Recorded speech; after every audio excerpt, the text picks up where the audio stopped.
Welcome back to the Dr. Sia channel. In the video here today, we're going to be looking at yet again another one of the most common ISTDP practitioner mistakes. And in this video, we're going to be looking at practitioners not overcoming conscious resistance. Let's get started.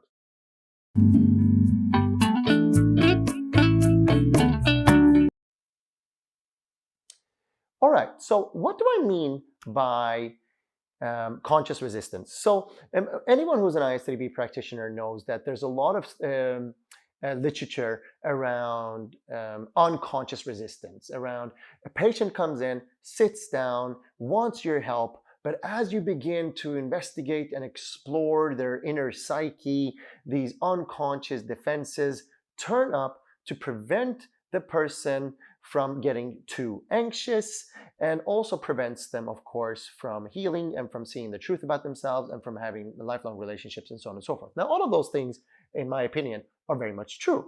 But what we forget, and what my students often forget, and what I have reviewed in my own tapes, I very much used to forget when I was a starting ISTP practitioner, was that overcoming conscious resistance.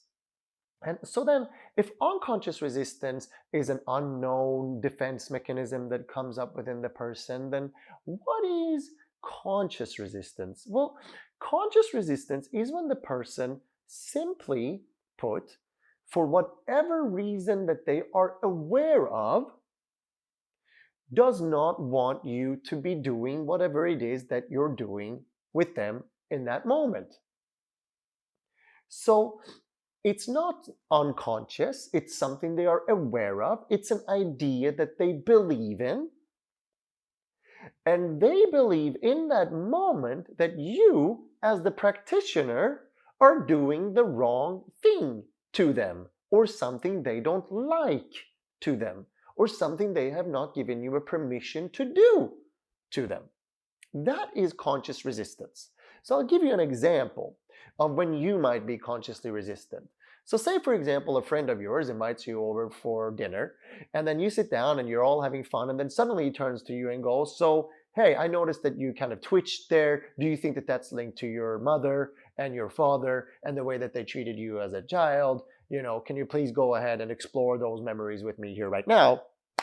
And they say that, and you, of course, in that moment, more likely than not, as you're sitting having dinner, having a good time with your friends, are likely to go, no, I don't want to. I'm enjoying myself right now. Why are you suddenly shifting into a psychotherapeutic role? So that is kind of conscious resistance, that you just don't think that it's appropriate. You don't think that it's right. You don't want to do it, and so on and so forth. Now let's bring that into therapy. A patient of mine comes, sits down, and in their mind, what they want to talk about is how they can get a paper slip to show to the university that they study in, so that they can not fail a course that they have failed, so that they can kind of get an exemption from a failed grade. Now that's what the student is there to do. So the student, my patient, who's a student, is there to tell me, I am depressed, I am anxious, but all I want you to do is to assess those symptoms, write a report for me so that I can take that to the university and show them that those symptoms are true.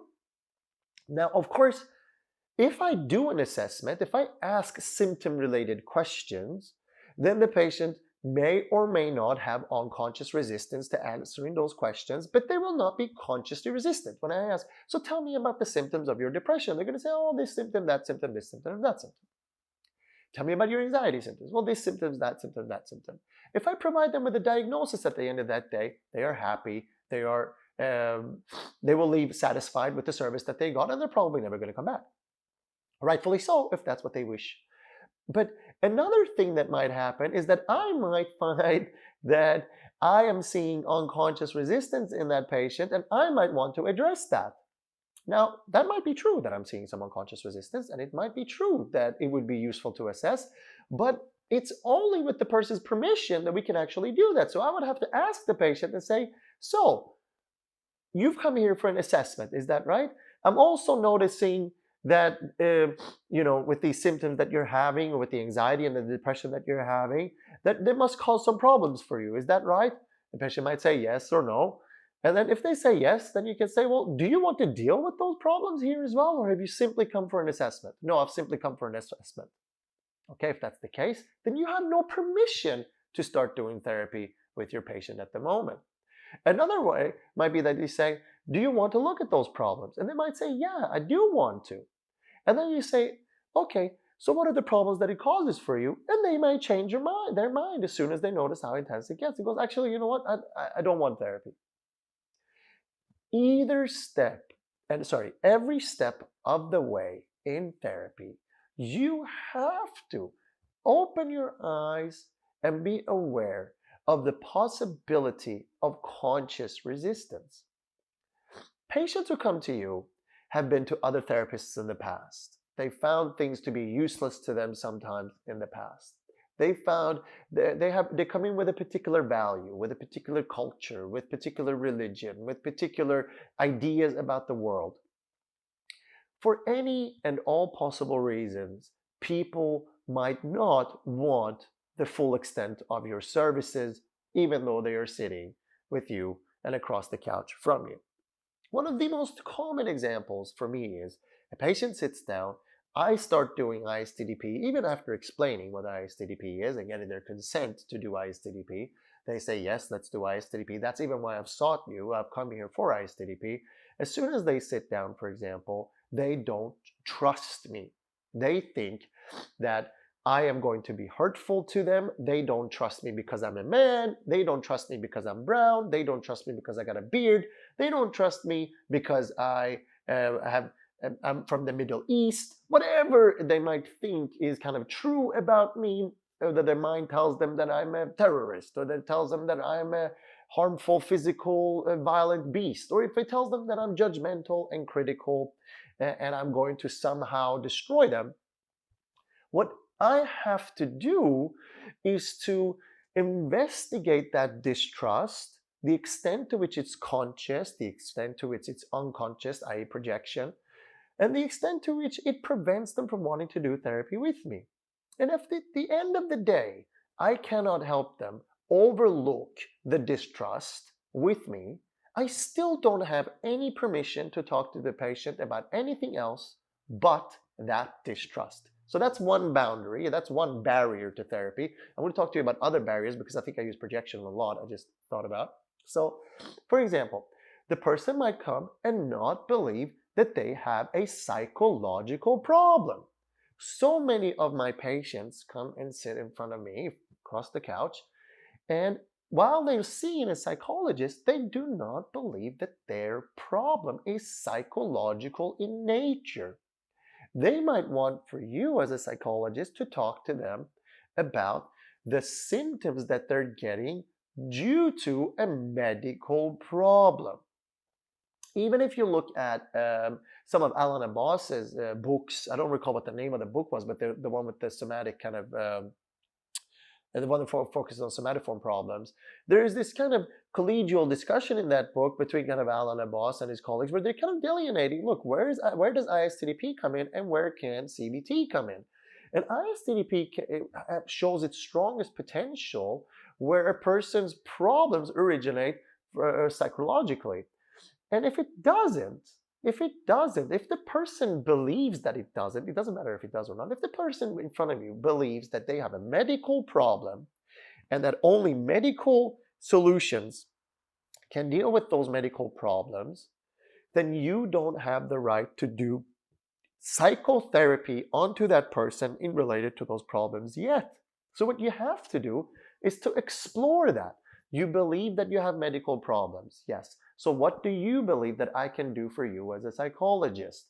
Well, I think that maybe you can help me with my stress symptoms. What are those stress symptoms about? Now, if those stress symptoms are simply as a result of behavioral, biological, physiological injuries, and they are understandable and within that realm, well, then you cannot ascribe it to an unconscious, unknown problem. So whether or not there might be one, you cannot subscribe it or ascribe it to that onto the patient without their consent. So here's just two examples, and there'll be many more examples of the barriers to therapy. If y'all are interested in me just kind of throwing down a video of barriers to therapy, did I do that already actually? Common barriers to therapy? I don't know. Maybe I did. I don't recall. But if I did, great.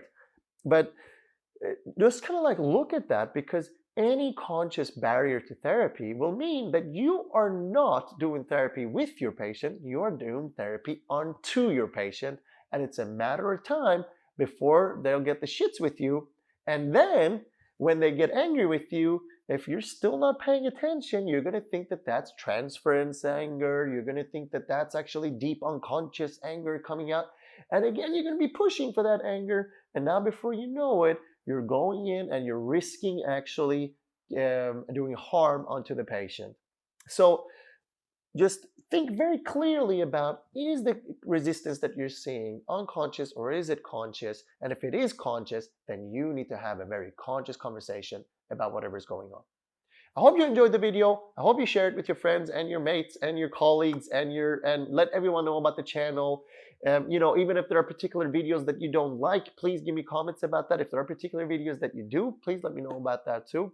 And just let everyone what we're trying to do here. I'm just a humble guy, a dad, a father of two, who's trying to kind of contribute to the community when now and again my kids are kindy. So, hi.